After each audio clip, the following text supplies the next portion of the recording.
This here is the 1978 75th anniversary. Most of these bikes were black.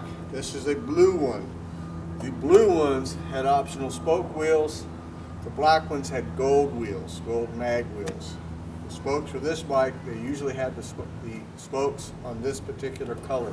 They did not make very many. They were usually black with the mag wheels in gold. This is an optional color. It's very rare like this. It is fairly stock. What has been changed, it has aftermarket handlebar controls, just like stock, but they're chrome. The rear caliper has been changed to an aftermarket one, looks just like stock, but it's chrome. And the front caliper, which we'll show you in a little bit, looks just like stock, but it's a black one. It's a reproduction. Paint is original.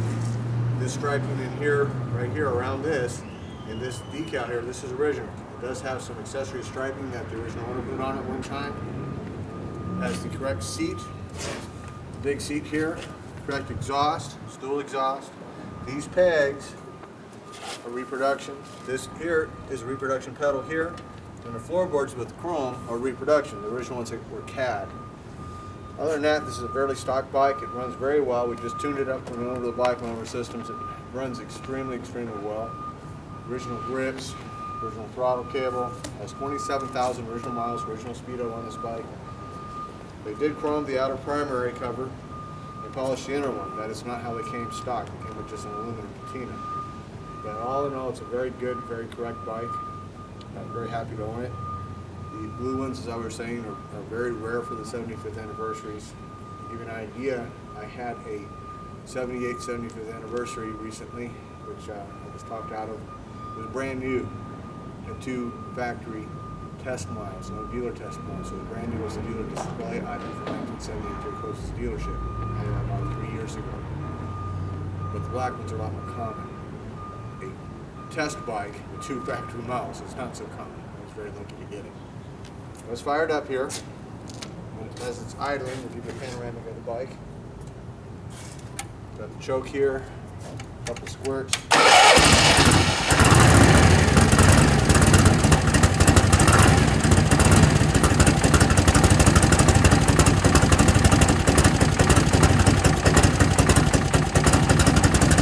That was a cold start. I'm alone videographing today, so we'll do it myself here. I'm back to the camera at the moment. That's that beautiful motor. That's the wheel. That's that aftermarket rear caliper I was telling you about. You see how nice and clean this bike is. Those lifters are correct silver. That's how it came. It does have the original carburetor. That is the correct AMF Harley Davidson. It's a big plastic embossed raised I would hesitate to use the word sticker. It does stick on the tank. Exactly what you want to call it, I'm not quite sure. Has the correct guide spot lamps and switch housing there. There's the seat, a little tear there that's very common. They see dry out. Purchase it was in the back. Got nice tires on it. Little accessory ride and live timing cover there. The master cylinders you see is chrome. That is a reproduction. Paint itself is not perfect. It does have the striping. It has a little dent there in the back of the rear fender. These bikes did come with saddlebags, but because the paint is not perfect, I'm not going to bother to make this machine perfect as far as every nut and bolt and part. It does have a little dent right here, a little super tiny one right there.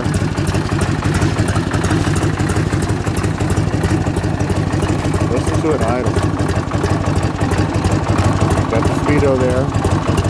27,000 original miles.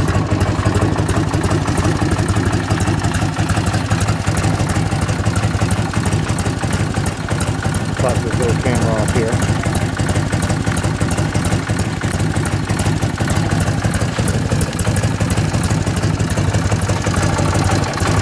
Now, somebody's been in the top end. Barrels are silver. Stock, they were black. That is the original penstock. Original oil tank. Front rotor is correct. Spoke wheels. Spoke wheels are nothing related to the original CAD spoke. Very clean. Front and rear.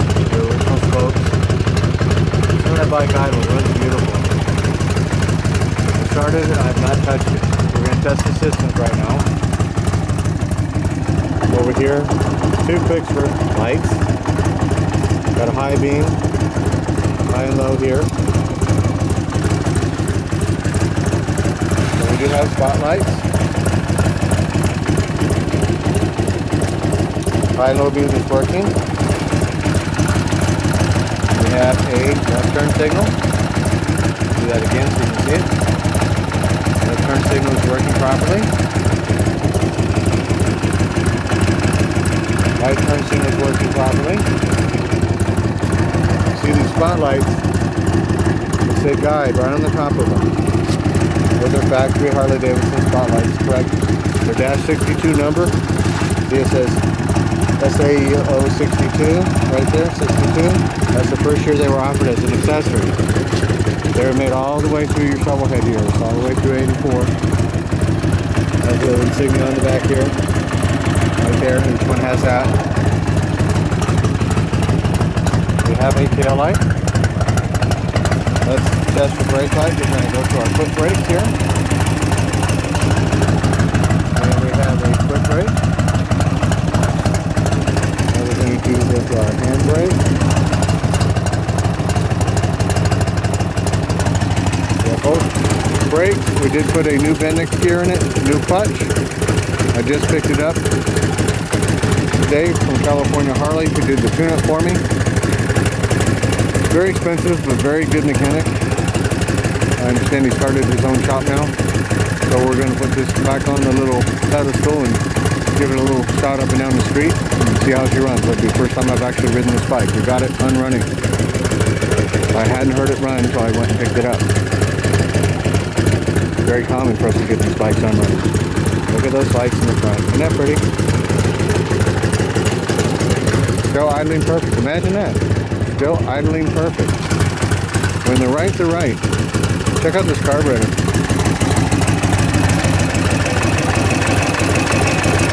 See that? That's the original Can carburetor. So we're going back over here. The shop's over where those vans are.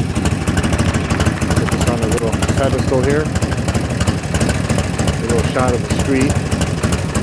There we go. Alright, I'm going to go for a ride.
It's not clunking, it's not chattering, the clutch is working perfect, it's still idling perfect.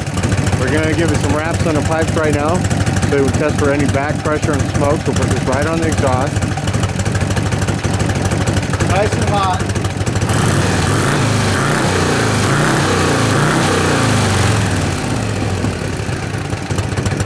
Some hard back pressure. As you can see, with the hard back pressure, we did get a little smoke. This is the first year that you could get valve guide seals. They may or may not have them. Somebody has been in the top end, as I've mentioned before, 77 to 1980 always had bad valve guides.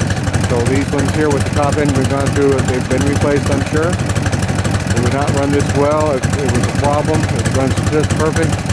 I might have set it up a little loose on the piston. We did not go into the motor. I wouldn't bother. If I had the problem, you'll probably never wear it out.